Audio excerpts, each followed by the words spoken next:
परमेश्वर पिता को हम धन्यवाद और धन्यवाद और धन्यवाद देते हैं कि उसने अपनी बड़ी दया से हमारे मध्य में आज एक बार फिर से ये सुनहरा अवसर दे दिया है कि हम प्रभु की संगति करने पा रहे हैं। इसलिए मैं खुदावन को धन्यवाद और धन्यवाद और धन्यवाद देता हूं। आप सबों को एक बार यीशु मसीह के नाम में जय मसीह कहता हूं और आज के संदेश को हम सीखना प्रारंभ करते हैं। आइए मेरे प्रियो, मेरे साथ कुछ वचनों को हम सीखना प्रारंभ करें। बाइबल कहती है, जब हम पढ़ेंगे तो यहां लिखा है, एक वचन पढ़ेंगे लूका की किताब, नए नियम की पुस्तक में मिलेगा आपको, और उसका लूका की किताब तीसरा पुस्तक है लूका, और उसका 5वां अध्याय, और उसका हम पढ़ेंगे लूका की किताब 5 अध्याय और 32 पद। यहां पर ऐसा लिखा है, मैं धर्मियों को नहीं परंतु पापियों को मन फिराने के लिए बुलाने आया हूं। इस दुनिया में दो प्रकार के मनुष्य पाए जाते हैं। पहला धर्मी मनुष्य और दूसरा पापी मनुष्य। हम मसीही शास्त्र में या परमेश्वर के वचनों में देखेंगे तो रोमियो 3 का 23 और 6 का 23 ऐसा कहता है कि कोई भी धर्मी नहीं है, सब पापी हैं। तो इसका मतलब ऐसा है कि इस दुनिया में जितने भी भाई बहन पाए जाते हैं, जो मानव रूप में पाए जाते हैं, चाहे वो स्त्री हो या पुरुष हो या दोनों के बीच वाले जिसको हम खोजा कहते हैं, ऐसे भी क्यों ना हो, ये 3 प्रकार के लिंग में, तीनों लिंग में, मेल फीमेल एंड होमोस, जिनमें कोई सेक्स नहीं है, मतलब उनको खोजा बोलते हैं।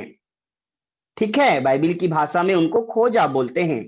तो 3 प्रकार के प्राणी पाए जाते हैं, 3 प्रकार के लिंग, पहला स्त्री, दूसरा पुरुष और तीसरा खोजा। तो ये 3 प्रकार के लिंग में बाइबल कहती है कोई भी धर्मी नहीं है। लेकिन यहां लूका की किताब उसका 5वां अध्याय और 32 पद में हम पढ़ते हैं, यहां ऐसा लिखा है, मैं धर्मियों को नहीं परंतु पापियों को मन फिराने के लिए बुलाने आया हूं। तो यहाँ 2 प्रकार के मनुष्य हैं। पहला तो वह है जो धर्मी है और दूसरा तो वह है जो पापी है। लेकिन मेरा प्रभु यीशु मसीह ऐसा कहता है, मैं धर्मियों को बुलाने नहीं आया हूं, मैं तो पापियों को बुलाने आया हूं।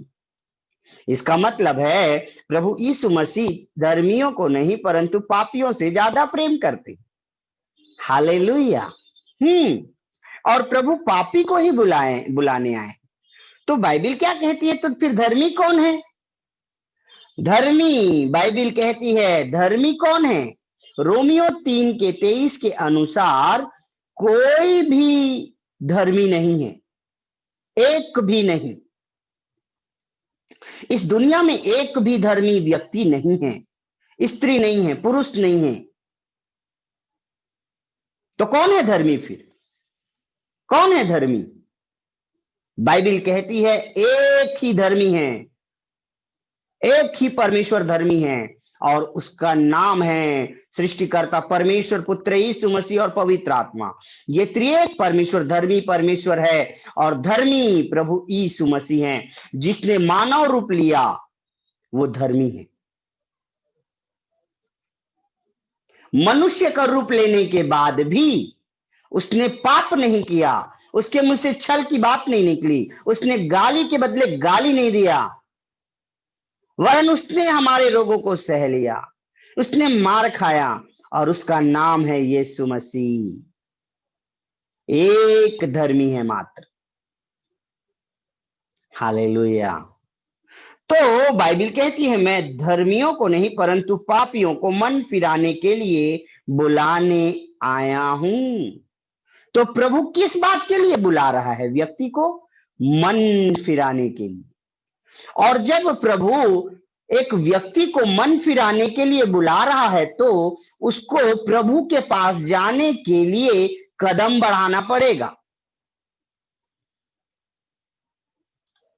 प्रभु पापियों को मन फिराने के लिए बुला रहा है तो ध्यान दीजिएगा, पापी को प्रभु की ओर मन फिराने के लिए, आगे बढ़ने के लिए एक कदम बढ़ाना पड़ेगा।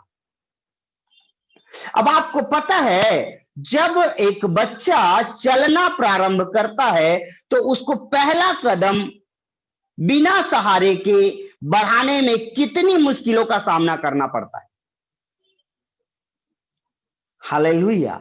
एक बच्ची या बच्चा जो 9 महीना, 10 महीना या साल भर का जब हो जाता है, जब वो अपने पांव पर खड़ा होने की कोशिश करता है, पैदल चलने की कोशिश करता है, बिना सहारे के, बिना वॉकर के, बिना हाथों को पकड़े चलने की कोशिश करता है तो उसको कितनी मुश्किलों का सामना करना पड़ता है, पता है आपको?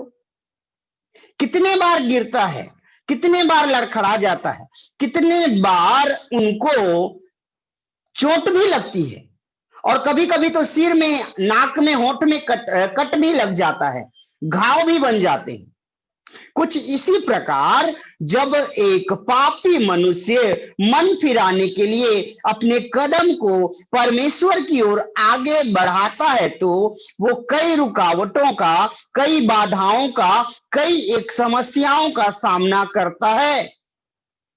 चाहे शत्रु रुकावट का कारण बनते हैं, चाहे मित्र आ जाते हैं, चाहे घर के परिवार के सदस्य आ जाते हैं, या और कोई व्यक्ति आकर के मन फिराने के लिए रुकावट का कारण बन जाता है, और एक व्यक्ति मन नहीं फिरा पाता। एक पापी मन नहीं फिरा पाता। लेकिन आपको एक अच्छा सुसमाचार आज मैं बताना चाहता हूं, मेरा प्रभु मन फिराने के लिए बुलाने आया है, मन फिराने के लिए। आज से 2020 साल पहले प्रभु यीशु मसीह इस दुनिया में पापियों को मन फिराने के लिए बुलाने आए। तो जब वो हमको मन फिराने के लिए, बुलाने के लिए आया है, तो हमको मन फिराने के लिए अपने कदम को आगे बढ़ाना पड़ेगा। पहला कदम हमको प्रभु की ओर आगे बढ़ाना पड़ेगा, और तभी कुछ काम बन पड़ेगा। अब आइए हम एक और पद पढ़ेंगे जहां क्या लिखा है, मरकुस रचित सुसमाचार, बहुत सुंदर पद है, पहला अध्याय, और उसका पढ़िएगा मेरे साथ 15 पद। यहां ऐसा लिखा है, और कहा, क्या कहा? समय पूरा हुआ है, पहला चीज। दूसरा, परमेश्वर का राज्य निकट आ गया है, आमीन। तीसरा, मन फिराओ। चौथा, सुसमाचार पर विश्वास करो। संदेश देते समय प्रभु यीशु मसीह ने, प्रचार करते समय प्रभु यीशु मसीह ने 4 बातों का यहां पे जिक्र किया।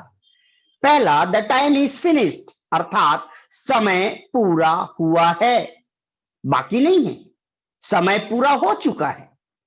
दूसरा, परमेश्वर का राज्य निकट आ गया है, निकट आ गया है, करीब आ गया है। तो जब परमेश्वर का समय जो निर्धारित किया गया हुआ था वह पूरा हो चुका है, और दूसरा, परमेश्वर का राज्य जो दूर था वो करीब आ गया है, आमीन। तो जब समय पूरा हो चुका है और परमेश्वर का राज्य निकट आ गया है तो क्या करें हम? यीशु मसीह ने स्वयं उपाय बताया। करना क्या है? मन फिराओ और सुसमाचार पर विश्वास करो। लूका 5:32 में हमने देखा, वो पापियों को मन फिराने के लिए बुलाने आया है। और अब हम एक और चीज देख रहे हैं, वह यह है कि वो पापियों को सुसमाचार प्रचार कर रहा है। किस बात के लिए? मन फिराने के लिए। मतलब परमेश्वर अपने पुत्र को मन फिराने के लिए स्वर्ग में मन फिराने को सॉरी परमेश्वर ने अपने पुत्र यीशु मसीह को इसीलिए भेजा इस धरती पे कि हम पापियों को मन फिराने के लिए वो एक बुलाहट दे, वो एक आवाज लगाए। और उसने आवाज लगाया क्या कह के, संदेश दे के, अपने मुंह से शब्द निकाल करके, प्रचार करके ऐसा कहा, मन फिराओ, मन फिराओ। तो आप में से कितने लोगों ने मन फिराया है, जरा बताएंगे क्या? हाँ, मन फिराने वाले भाई बहन कितने हैं, जरा बताइएगा। अपने ही आपसे ना पूछिए, हाथ नहीं उठाइए, अपनी आंखों को बंद करके 1 मिनट से सोचिएगा कि आप में से कितने ने मन फिरा लिया है। हाँ, आप में से कितनों ने मन फिरा लिया है। ग्लोरी जीसस, प्रभु की स्तुति हो। और यदि आपने मन नहीं फिराया है तो प्रभु आपको मन फिराने के लिए ही बुला रहा है। और पूरे बाइबल का सार यही है, मन फिराने में। प्रभु की स्तुति हो, प्रभु की आराधना हो। तो यह है मेरे प्रियो हमारे लिए आगे बढ़ाने वाला कदम। हमको अपने कदम को प्रभु यीशु मसीह की ओर आगे बढ़ाना है। किस बात के लिए? मन फिराने के लिए। हालेलुया। तो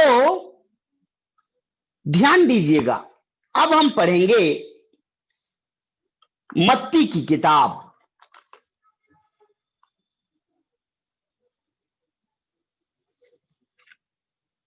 तीसरा अध्याय। मत्ती की किताब तीसरा अध्याय और उसका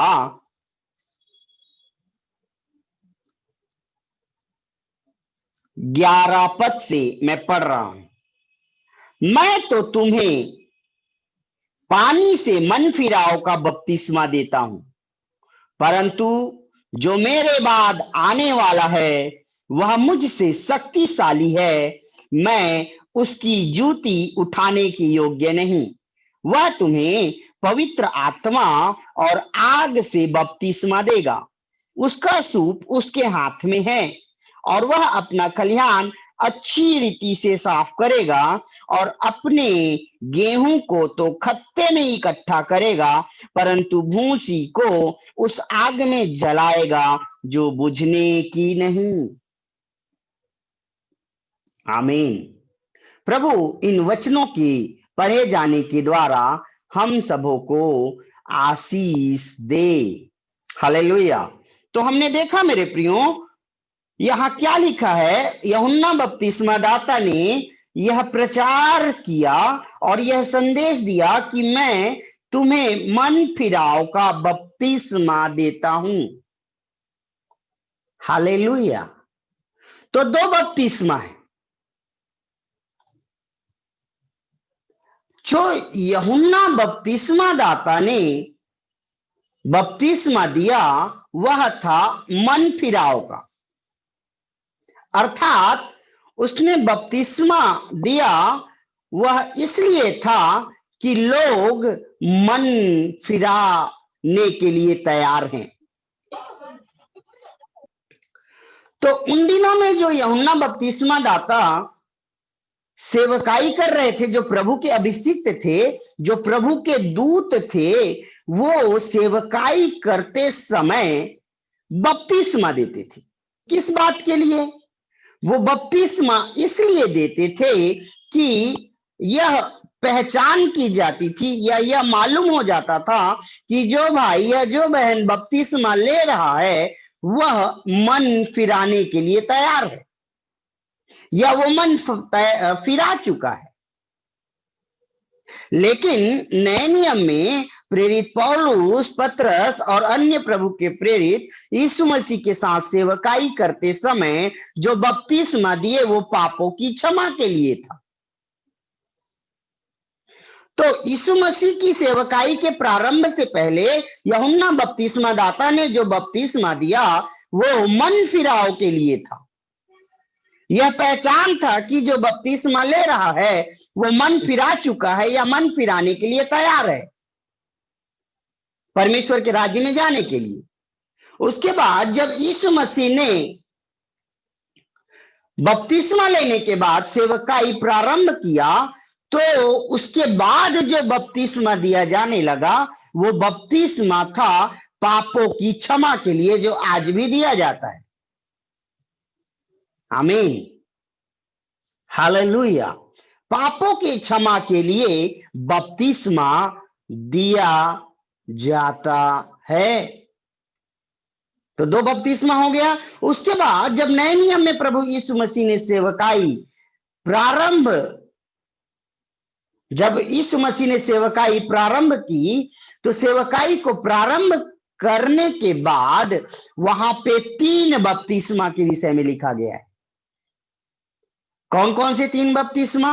जल, आत्मा और आग से। ये 3 प्रकार के बपतिस्मा के विषय में लिखा है। आमीन, हालेलुया। सो वापस हम अपने विषय पर आएंगे। यूहन्ना बपतिस्मा दाता ने मन फिराव का बपतिस्मा देना प्रारंभ किया। हालेलुया। यहां वचन में लिखा है, मैं तो तुम्हें पानी से मन फिराव का बपतिस्मा देता हूं। मैं तो तुम्हें पानी से मन फिराव का बपतिस्मा देता हूं। ग्लोरी जीसस, प्रभु की स्तुति हो, प्रभु की आराधना हो। Hallelujah, thank you Jesus. आमीन। अब यहां 3 बातों को मैं बताऊंगा अभी। 3 बातें। पहली बात, यूहन्ना बपतिस्मा दाता ने अपने संदेश का प्रारंभ यूहन्ना बपतिस्मा दाता ने अपने संदेश का प्रारंभ मन फिराव से किया। यूहन्ना बपतिस्मा दाता ने अपने संदेश का प्रारंभ मन फिराव से किया। दूसरा, मत्ती की किताब 4 अध्याय उसके 17 पद में बाइबल कहती है, यीशु मसीह ने सेवा का प्रारंभ मन फिराव से किया।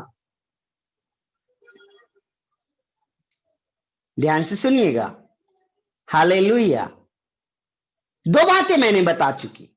पहला, यीशु मसीह के पहले भविष्यद्वक्ता, यीशु मसीह के पहले जो परमेश्वर के दूत बन के आए, जिनका नाम था यूहन्ना बपतिस्मा दाता, वो प्रभु के दास ने अपने संदेश की शुरुआत मन फिराव से किया।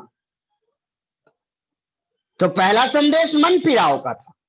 और दूसरा, यीशु मसीह ने 40 दिन परखे जाने के बाद, जय पाने के बाद, पवित्र आत्मा से और सामर्थ्य से परिपूर्ण होने के बाद जब सेवकाई का प्रारंभ किया तो उन्होंने सेवा किस चीज से शुरू की? 17 पद 4 अध्याय मत्ती की किताब में, मत्ती 4 उसका 17। उस समय से यीशु ने प्रचार करना और यह कहना आरंभ किया, मन फिराओ क्योंकि स्वर्ग का राज्य निकट आ गया है। स्वर्ग का राज्य निकट आ गया है, मन फिराओ। तो यीशु मसीह ने अपनी सेवकाई का प्रारंभ मन फिराव से किया और यूहन्ना बपतिस्मा दाता ने अपने संदेश की शुरुआत मन फिराव से किया। 2 चीजें हमने देख ली, फिर से बताना चाहूंगा, आप लोग अच्छे से समझ जाएं, ताकि ध्यान से सुनिएगा। हम यहां देखते हैं यूहन्ना बपतिस्मा दाता ने अपने संदेश की शुरुआत मन फिराव से किया और यीशु मसीह ने अपनी सेवा की शुरुआत मन फिराव से किया। तो तीसरा, हम मसीहियों को भी अपने मसीही जीवन की शुरुआत मन फिराव से करना है। मैं और आप जो यीशु मसीह के सेवक हैं, विश्वासी हैं, बेटे बेटियां हैं, दास दासियां हैं, हमको भी अपने जीवन में मसीही जीवन की शुरुआत मन फिराव से करना है। हालेलुया। ध्यान दीजिएगा, यह है मेरे प्रियो मन फिराव का पहला कदम। जब यूहन्ना बपतिस्मा दाता ने प्रचार करना मन फिराव से शुरू किया, जब मेरे प्रभु यीशु मसीह ने सेवा करना मन फिराव से शुरू किया, तो हम मसीहियों के लिए भी जिम्मेदारी बनती है कि हम अपने मसीही जीवन में हम अपने मसीही जीवन में मसीहियत की शुरुआत मन फिराव से करें। विश्वासी जीवन की शुरुआत मन फिराव से करें। और मैं आपको आत्मा में होकर बताना चाहता हूं कि हम जब तक मन नहीं फिराएंगे तो क्या होगा, वचन क्या कहता है, ध्यान से सुनिएगा। लूका की किताब 13 अध्याय, लूका की किताब 13 अध्याय और उसका 5 पद क्या लिखा है यहां, मैं तुमसे कहता हूं कि नहीं, परंतु यदि तुम मन न फिराओगे तो तुम सब भी इसी रीति से नष्ट हो जाओगे।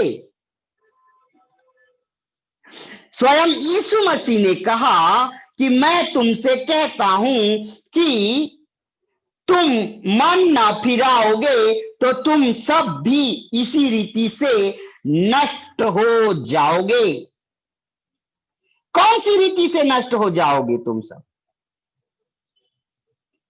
जैसे, ध्यान दीजिएगा, जैसे सीलोह का गुम्मट उन 18 लोगों के ऊपर गिरा और वे दबकर मर गए, इसी रीति से हम भी यदि मन नहीं फिराएंगे तो उन दिनों में लोग सीलोह के गुम्मट गिरने से मर गए। उन दिनों में 18 जन सीलोह का गुम्मट गिरने से मर गए। हम मन नहीं फिराएंगे तो हम अपने पापों के बोझ से ही दबकर मर जाएंगे, नाश हो जाएंगे। हालेलुया। ध्यान दीजिएगा, प्रभु की स्तुति हो, परमेश्वर के नाम की महिमा हो। फिर से बताना चाहता हूं, प्रभु यीशु मसीह ने कहा लूका की किताब 13 अध्याय के 5वें पद में कि यदि तुम मन न फिराओगे तो तुम सब भी इसी रीति से नष्ट हो जाओगे। किस रीति से? सीलोह का गुम्मट गिरने के कारण 18 लोगों की मृत्यु हो गई। वे उस गुम्मट के बोझ से दबकर मर गए। तो यीशु मसीह को जानने वाले मसीही भाईजन, यीशु मसीह को नहीं जानने वाले मेरे प्रिय भाईजन बहन लोग, हम पापों से क्षमा नहीं प्राप्त करेंगे, हम पापों से मन नहीं फिराएंगे तो पाप का ही बोझ एक गुम्मट की नाई हमारे ही ऊपर गिरेगा और उसी की बोझ से दबकर हम नाश हो जाएंगे। बड़ी सावधानी से सुनिएगा, इन दिनों में पवित्र आत्मा ऐसा बताना चाहते हैं, आप ध्यान से सुनिएगा। इसलिए प्रभु यीशु मसीह ने कहा, अरे बोझ से दबे हुए लोगों मेरे पास आओ। वो बोझ कौन सा है? वो बोझ आपके जीवन में कोई लकड़ी, पत्थर, ईंट, बोरी, धान, चावल का नहीं है, दुख का नहीं है। वरन वो बोझ जो शैतान ने डाल करके रखा है हमारे जीवन में, वो पाप का है। और ये पाप का बोझ जो है नए नियम में सीलों के गुम्मट की नाई है। जो किसी के ऊपर गिरेगा ना तो वो दब के मर ही जाएगा। इसलिए मेरे प्रियो, आपके जीवन में जो बोझ है पाप का, उससे छुटकारा पाने के लिए मन फिराने की जरूरत है। और यदि मन नहीं फिराएंगे तो उसी बोझ के तले दबकर हम आत्मिक रीति से नष्ट हो जाएंगे। याद आ रहा है?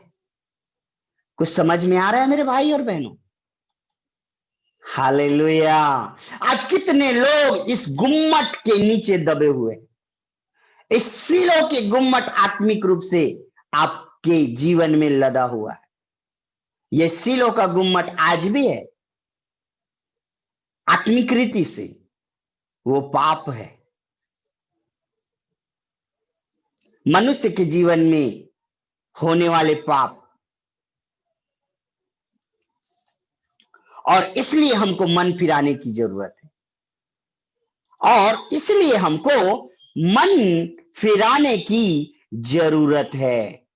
आमीन। अब एक और वचन पढ़िएगा, दूसरा पतरस की किताब,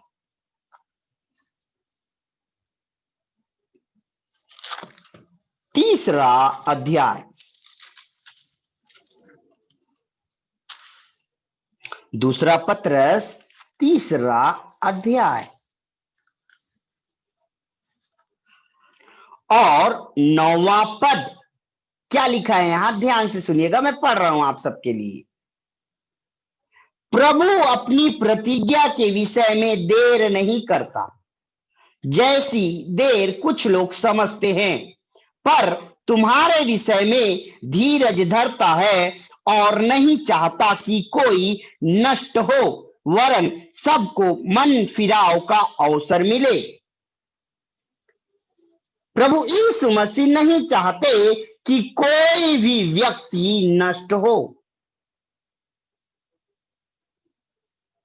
प्रभु यीशु मसीह नहीं चाहते कि कोई भी व्यक्ति नष्ट हो। इसलिए नाश होने से बचाने के लिए प्रभु ने सबसे पहले मन फिराव का संदेश देने के लिए यूहन्ना बपतिस्मा दाता को भेजा। प्रभु नहीं चाहते कि कोई भी व्यक्ति नष्ट हो, इसलिए प्रभु यीशु मसीह स्वयं स्वर्ग से धरती पर मन फिराव की सेवा को लेकर आए।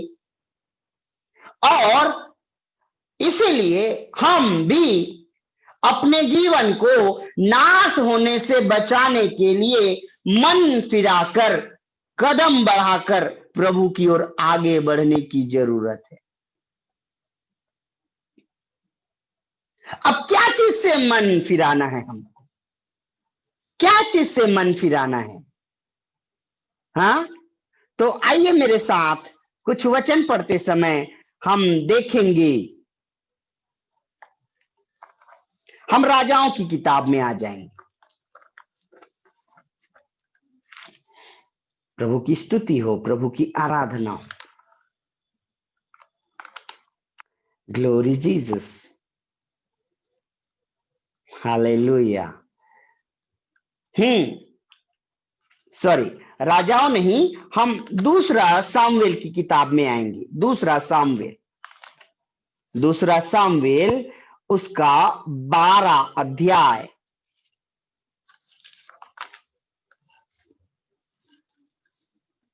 दूसरा सामुएल उसका 12 अध्याय और उसका हम पढ़ेंगे 7 पद से। मैं पढ़ रहा हूं आप सबके लिए, ध्यान से सुनिएगा। तब नातान ने दाऊद से कहा, तू ही वह मनुष्य है। इस्राएल का परमेश्वर यहोवा यो कहता है कि मैंने तेरा अभिषेक करके तुझे इस्राएल का राजा ठहराया, और मैंने तुझे साउल के हाथ से बचाया। मैंने तेरे स्वामी का भवन तुझे दिया। तेरे स्वामी की पत्नियां तेरे भोग के लिए दी, और मैंने इस्राएल और यहूदा का घराना तुझे दिया था। और यदि यह थोड़ा था तो मैं तुझे और भी कुछ देने वाला था। तूने यहोवा की आज्ञा तुच्छ जानकर क्यों वह काम किया जो उसकी दृष्टि में बुरा है।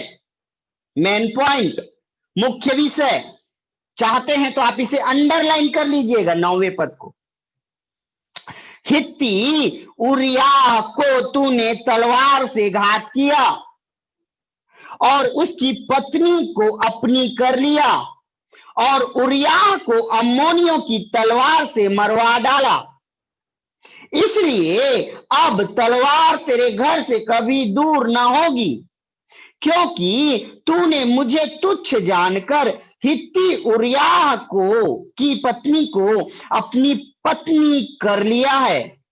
यहोवा यो कहता है, सुन, मैं तेरे घर में से विपत्ति उठाकर तुझ पर डालूंगा और तेरी पत्नी को तेरे सामने लेकर दूसरे को दूंगा, और वह दिन दोपहरी में तेरी पत्नी से कुकर्म करेगा।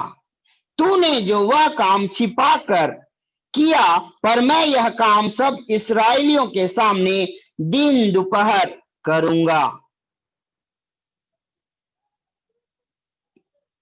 हालेलुया। यह है मनुष्य के जीवन में होने वाला पाप।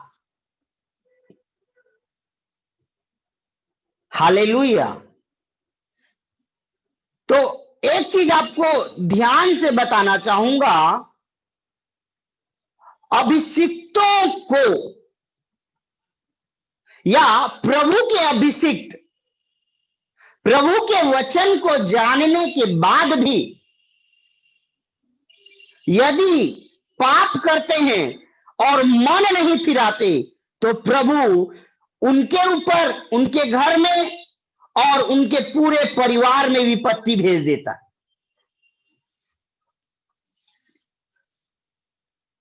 हालेलुया। ध्यान से सुनिएगा, यहां लिखा है, यदि कोई अभिषिक्त जो प्रभु के अभिषेक को पाकर उस अभिषेक के अंतर्गत में रहकर ऐसा कोई काम कर बैठता है जो परमेश्वर की दृष्टि में बुरा है और उस काम से मन नहीं फिराता, तो प्रभु उस घर, परिवार और उस घराने में विपत्ति को भेज देते हैं, और वो विपत्ति के द्वारा वो पूरा घराना नाश हो जाता है।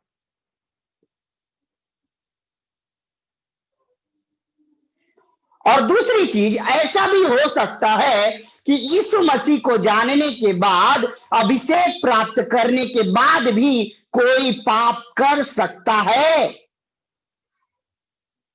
यदि उसने अपने आप को संसार, उसके प्रलोभन, रुपये, धन, पैसे से बचा कर नहीं रखा ना, तो वो पाप कर सकता है, उसके जीवन से पाप हो सकता है। ऐसा नहीं है कि वो पाप नहीं करेगा, वो भी तो एक मनुष्य है ना। उनके जीवन में समर्पण और आज्ञाकारिता की कमी के कारण पाप हो जाएगा। क्यों? क्योंकि दाऊद भी एक अभिषिक्त था। परमेश्वर ने उसे सामुएल नबी के द्वारा अभिषेक किया था। किस बात के लिए? भेड़ बकरी चराने वाला राजा बन जाए, इसलिए उसने राजा होने का अभिषेक प्राप्त किया था। तो क्या थी दाऊद के जीवन में गलती? क्या गलती थी राजा दाऊद के जीवन में? अब मैं आपको बताकर आगे बढ़ूंगा, ध्यान से सुनिएगा। परमेश्वर ने उसे सब कुछ दिया। क्या क्या दिया? परमेश्वर ने उसे अभिषेक दिया, पहला चीज। दूसरा, परमेश्वर ने उसे राजा बनाया। तीसरा, परमेश्वर ने उसे साउल के हाथ से बचाया। चौथा, उसके स्वामी का भवन उसे दिया। देखिए, अभिषेक दिया, पद दिया, भवन दिया, छुटकारा दिया, सुंदर पत्नियां दी, घराना दिया और भी बहुत कुछ देने वाला परमेश्वर उसे देता। तो दूसरा चीज मैं बताना चाहता हूं, ध्यान से सुनिएगा। पहला, एक अभिषिक्त पाप में फंस सकता है, और दूसरा, परमेश्वर से मांग मांग कर प्रार्थना करने वाला व्यक्ति भी पाप में फंस सकता है, और जिसके पास आशीषें अधिकायत से रहेंगी वो भी पाप में फंस सकता है। पहला, अभिषिक्त व्यक्ति भी अनाज्ञाकारिता और समर्पण की कमी के कारण पाप में फंस सकता है। दूसरा, एक व्यक्ति जो परमेश्वर से प्रार्थना कर करके प्राप्त कर रहा है, सोना चांदी रुपया धन पैसा XYZ सब कुछ प्राप्त कर रहा है, परमेश्वर दे भी रहा है, उसके बावजूद भी वो पाप में फंस सकता है। तो ऐसा नहीं समझिएगा कि यदि कोई व्यक्ति प्रार्थना कर दे और आपके जीवन में चिन्ह चमत्कार और छुटकारा हो जाए तो उसके जीवन में कोई पाप नहीं है, ऐसा नहीं समझिएगा। आपके लिए मैं एक वचन बताना चाहूंगा, वहां ऐसा लिखा है, तुम पेड़ को उसके फलों से पहचान सकते हो। उसके जीवन में, उस अभिषिक्त या उस परमेश्वर के दास या उस विश्वासी के जीवन में पाप है या नहीं है, आप उनके जीवन के फलों को देखकर ही पहचान सकते हैं। आपको दूर से कोई पेड़ हरा भरा दिखाई देता है, और जब तक आप उस पेड़ के पास नहीं जाएंगे, कुछ समय व्यतीत नहीं करेंगे, तब तक उसमें झड़बेरी का फल लगा है या अंगूर का फल लगा है, ये आप नहीं जान सकती। तो इन दिनों में मेरे प्रियो, जबकि अंतिम दिन है, हमको भरमाने वाले से बचना है, हमको झूठे उपदेशक से बचना है, हमको झूठी शिक्षा से बचना है। तो चिन्ह चमत्कार और अद्भुत काम को देखकर आप संगति से बचकर रहिएगा, परंतु वचन की शिक्षा के आधार पर, एक गहरे अभिषेक के अंतर्गत वचनों के आधार पर एक अच्छी संगति में आपको रहना है। एक अभिषिक्त पाप में फंस सकता है, प्रार्थना करके प्राप्त करने वाला व्यक्ति भी पाप में फंस सकता है।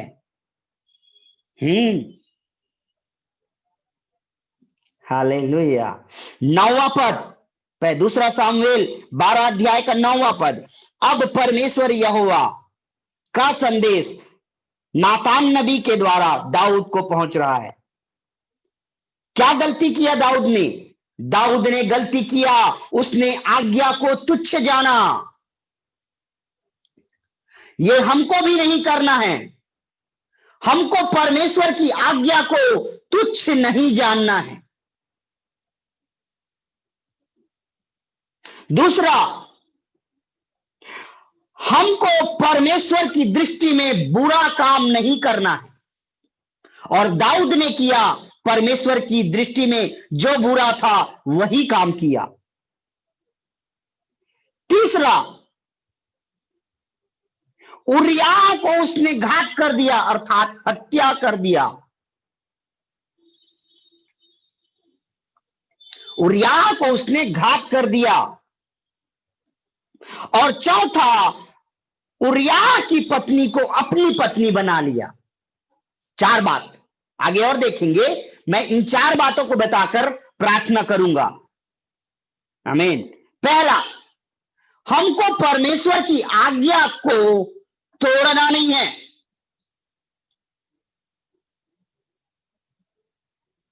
मुख्य रूप से पुराने नियम में 10 आज्ञा और नए नियम में 2 आज्ञा अर्थात 12 आज्ञा पर बाइबिल टिकी हुई है। हमारा मसीही विश्वास टिका हुआ है, ऐसा हम मानते हैं। लेकिन मैं आपको बताऊं, पूरी बाइबिल में 1600 आज्ञाओं का पालन करना है,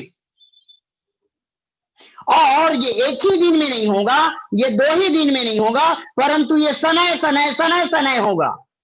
हम एक एक आज्ञा सीखते जाएं और उसका पालन करते जाएं, उसका अनुसरण करते जाएं। इसलिए तो मेरे प्रियो, प्रभु यीशु मसीह ने अपने 12 चेलों को अपने पास बुलाया और उनको अपने पीछे चलना सिखाया। देखो, मैं कैसे परमेश्वर की आज्ञा पर चलता हूं, इसी को देखो ध्यान से तुम, और मेरे पीछे पीछे इन आज्ञाओं का पालन करो। जो मुझसे प्रेम करता है वो मेरी आज्ञाओं को मानता है। हालेलुया। तो हमको परमेश्वर की आज्ञा का पालन करना है। दूसरा, परमेश्वर की दृष्टि में जो काम बुरा है उस काम को हमको करना ही नहीं है। तो कौन सा काम? गलातियों 5 अध्याय के आधार पर 19 काम जो लिखे हुए हैं शरीर के काम, ये परमेश्वर की दृष्टि में बुरा है, हमको इसको नहीं करना है। तीसरा, हमको हत्या नहीं करना है। अब आप बोले हम डाकू हैं क्या, हम हत्यारे हैं क्या, या हमारे हाथ में तलवार या पिस्तौल है क्या, AK-47, जिससे हम किसी की हत्या करते हैं? तो मैं आपको बताना चाहता हूं, अपने भाई से और अपने पड़ोसी से या जो आपके करीब में है उनसे बैर करना ही नए नियम के आधार पर हत्या है। और मैं आपको बताना चाहता हूं, यदि आज की रात आपके मन में किसी भी प्रकार से विरोध भरा पड़ा हुआ है किसी के प्रति, या आपके जीवन में किसी से बैर है या दुश्मनी है, तो आपने तो दाऊद के समान हत्या कर बैठे हैं। हे प्रभु, मेरे हाथ तो अनजाने में खून से रंगे हैं, कौन मुझे इस हत्या के अपराध से छुड़ाएगा? मेरे प्रियो, यदि हम इस हत्या के अपराध के लिए मन नहीं फिराएंगे, अपने पापों की क्षमा नहीं मांगेंगे, पश्चाताप नहीं करेंगे, तो एक हत्यारा कभी भी स्वर्ग राज्य में प्रवेश नहीं कर सकता। किसी भी हत्यारे के जीवन में अनंत जीवन नहीं है। आपने मित्रों से तो बैर किया, आपने दासों से तो बैर किया, आपने अपने पड़ोसियों से तो बैर किया। कोई भी जन जिसने बैर किया है उसमें अनंत जीवन नहीं, क्योंकि बैर प्रेम के विरुद्ध में है। बैर प्रेम के विरुद्ध में है, और जिसने प्रेम किया है उसने परमेश्वर को जाना है, और जिसने बैर किया है उसने परमेश्वर को नहीं जाना है और ना ही उसे देखा है। तो क्या समझ रहे हैं आप मेरे प्रियो? हमको मन फिराना है तो पहला कदम आगे बढ़ाना ही पड़ेगा, और नहीं बढ़ाएंगे तो हम नाश हो जाएंगे। पहली गलती जो दाऊद ने किया, परमेश्वर की आज्ञा को तुच्छ जाना। दूसरी गलती जो दाऊद ने किया, परमेश्वर की दृष्टि में जो बुरा है वही काम किया। तीसरा, उसने उरिय्याह को घात कर दिया तलवार से। चौथा, उसने उरिय्याह की पत्नी को अपनी पत्नी बना लिया, जबकि उसके स्वामी की पत्नियां परमेश्वर ने भोग के लिए दे करके रखी थी। मेरे प्रियो, व्यभिचार करना परमेश्वर के देह के विरुद्ध में पाप करना है। क्या तुम नहीं जानते कि जो व्यभिचार करता है वो वेश्या से संगति करता है, और तुम परमेश्वर के मंदिर को वेश्या का मंदिर बनाते हो?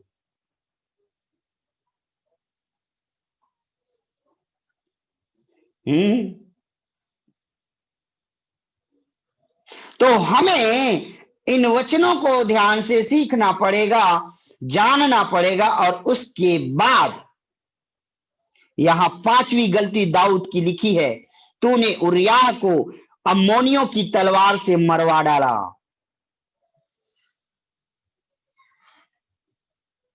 षड्यंत्र, षड्यंत्र कर दिया। छल बोलते हैं जिसको, छल, धोखा। और कोई धोखा देने वाला स्वर्ग के राज्य में प्रवेश नहीं कर पाएगा। तो दाऊद की 5 गलती थी, और कहीं ना कहीं हमारे आत्मिक मसीही जीवन में भी आप देखेंगे तो ये 5 गलतियां पाई जाती हैं। मन वचन कर्म से हम व्यभिचार कर बैठते हैं, मन वचन कर्म से हम हत्या कर बैठते हैं, मन वचन कर्म से हम परमेश्वर की दृष्टि में जो बुरा है वही कर बैठते हैं, और मन वचन कर्म से हम छल कर बैठते हैं, मन वचन कर्म से हम परमेश्वर की आज्ञा को तुच्छ जानते हैं। इसलिए आज की रात अपनी आंखों को बंद करें मेरे प्रियो, दुआ करें और आज चेक कीजिएगा कि क्या ये 5 बातें मेरे जीवन में तो नहीं है। ये 5 बातें मेरे जीवन में तो नहीं है। यदि है तो आज मुझे जरूरत है मन फिराने की, अर्थात अपने कदम को आगे बढ़ाने की। इसलिए क्योंकि परमेश्वर के पुत्र यीशु मसीह संदेश लेकर के आपके पास सेवा के लिए, मन फिराव की सेवा के लिए आपके पास हाजिर हैं। दूसरा, उसने यूहन्ना बपतिस्मा दाता को संदेश लेकर भेज दिया है मन फिराव का। और इसलिए तीसरा चीज, क्योंकि सीलो का गुम्मट जो पाप के बोझ के रूप में आत्मिक रीति से हमारे सिर के ऊपर लगा हुआ है, यदि वो गिर जाएगा तो हम अपने ही पाप, अपने ही अधर्म से दब कर आत्मिक रीति से नष्ट हो जाएंगे। हालेलुया। और ध्यान दीजिएगा, इसलिए नाश होने वालों को बचाने के लिए मेरा प्रभु यीशु मसीह आज आया है। इसलिए मेरे प्रियो, मैं आपसे आज प्रार्थना करता हूं, निवेदन करता हूं कि आप लोग इन विषयों पर विचार करें और सोचें कि कहीं कोई अधर्म या पाप रूपी सिलों का गुम्मट तो आपके सिर के ऊपर तो नहीं रखा है। यदि रखा है तो इन वचनों का मनन कीजिए और आज पश्चाताप कीजिए और पश्चाताप करके प्रभु की हुजूरी में आइए। क्षमा मांगिए कि प्रभु मेरे जीवन से ये काम हो रहे हैं, मुझे क्षमा कीजिएगा। आइए दुआ करें। सनातन काल के विराट परमेश्वर, हम आपको हृदय से धन्यवाद देते हैं। आज आपने बड़ी स्पष्ट और सरल तरीके से प्रभु हमें समझा और सिखा दिया कि हमें किस रीति से प्रभु मन फिराने के लिए पहला कदम बढ़ाने की आवश्यकता है। प्रभु आपने अपने सेवक को भेजा, प्रभु आपने अपने पुत्र यीशु मसीह को भेजा, और प्रभु इसलिए कि आपने अपने पुत्र को संदेश लेकर भेज दिया है प्रभु, तो हमें मन फिराने की जरूरत है और पहला कदम बढ़ाने की जरूरत है। हालेलुया। इसलिए प्रभु हम आज अपना कदम बढ़ाना चाहते हैं आपके राज्य की ओर, आपको महिमा, आदर, मान, सम्मान देते हुए धन्यवाद के साथ दुआ यीशु मसीह के नाम से मांगते हैं परमेश्वर, और चाहते हैं कि जितने भी भाई बहन आज के संदेश को सुने उनके जीवन में एक परिवर्तन होने के लिए प्रभु प्रार्थना करते हैं। पवित्र आत्मा आप परिवर्तन कीजिएगा, यही प्रार्थना करते हैं, धन्यवाद देते हैं। आपने हमारी प्रार्थना सुना है, इसके लिए धन्यवाद।